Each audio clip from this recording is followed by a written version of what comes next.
Jair Bolsonaro deve vetar fundão eleitoral de 5 bilhões e 700 milhões de reais e negociar valor menor no orçamento.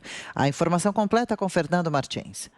Hoje se esgota o prazo para o presidente Jair Bolsonaro definir o futuro do fundo eleitoral de 2022. A expectativa é de que ele deva vetar o valor de 5 bilhões e 700 milhões de reais.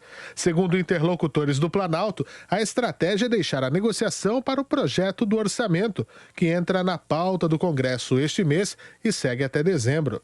Afinal, é o orçamento que prevê os recursos para os gastos da União no ano seguinte. Isso significa que o veto presidencial não acaba com o assunto e empurra a discussão para frente. A questão é que o dinheiro do fundão divide a base de apoio do governo Bolsonaro. Isso porque a ala considerada mais ideológica diz que o presidente deve rejeitar o fundão. Mas o Centrão, que tem se aproximado do governo nos últimos tempos, diz que é necessário ter a verba para garantir as eleições de 2022. O presidente disse esta semana que pretende reduzir o valor para cerca de 3 bilhões de reais. Na live feita em suas redes sociais, ontem à noite, Bolsonaro apenas deu o recado de que hoje sai a definição. Amanhã sai a sanção ou veto do fundo partidário, ok, pessoal? Fica tranquilo aí, tá? Vamos fazer a coisa certa. A área econômica quer que o fundo tenha o mesmo valor do último ano, corrigido apenas pela inflação, o que chegaria a um valor aproximado de 2 bilhões e meio de reais para os partidos. A previsão é essa mesmo, de vetar esse fundão de quase 6 bilhões de reais. E os partidos chegariam a 7 bilhões de reais porque existe 1 bilhão de reais do fundo partidário. Veja bem, são dois fundos. O fundo partidário, né? Todo ano o partido recebe, todos os partidos, 1 bilhão. E esse de quase 6 bilhões. É demais, repercutiu mal e o presidente Jair Bolsonaro deve vetar. E até agora, no dia 31 de agosto, o governo, pelas regras constitucionais, tem que apresentar o orçamento 2022 e ali incluir recursos para a campanha eleitoral. Veja bem, o Supremo Tribunal Federal proibiu a doação de campanha eleitoral. Eu detesto essa palavra doação, que eu não acredito que ninguém doa 10 milhões, 15 milhões, 4 milhões para um partido político. Isso é investimento e quer algo em troca. Então o Supremo proibiu. Mas é preciso ter dinheiro para gastar na campanha. Hoje nós temos o financiamento público de campanha eleitoral. São esses 7 bilhões de reais.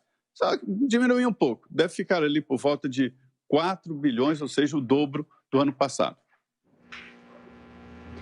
Bem, o presidente falou aí em 3, né, Zé, em 3 bilhões. O Ministério da Economia já disse que a conta certa seria 2 bilhões e 800, 2 bilhões e 500 milhões já corrigindo pela inflação. Então, para a população, qualquer valor acima da correção da inflação já seria absurdo. Eu só queria lembrar que esse caso da aprovação do fundão, que foi numa votação muito embolada, ali apressada, junto com a votação da lei de orçamento do governo, teve o apoio da base governista, porque a base governista tinha que passar o orçamento, senão ia causar uma confusão muito grande econômica para o governo e também política.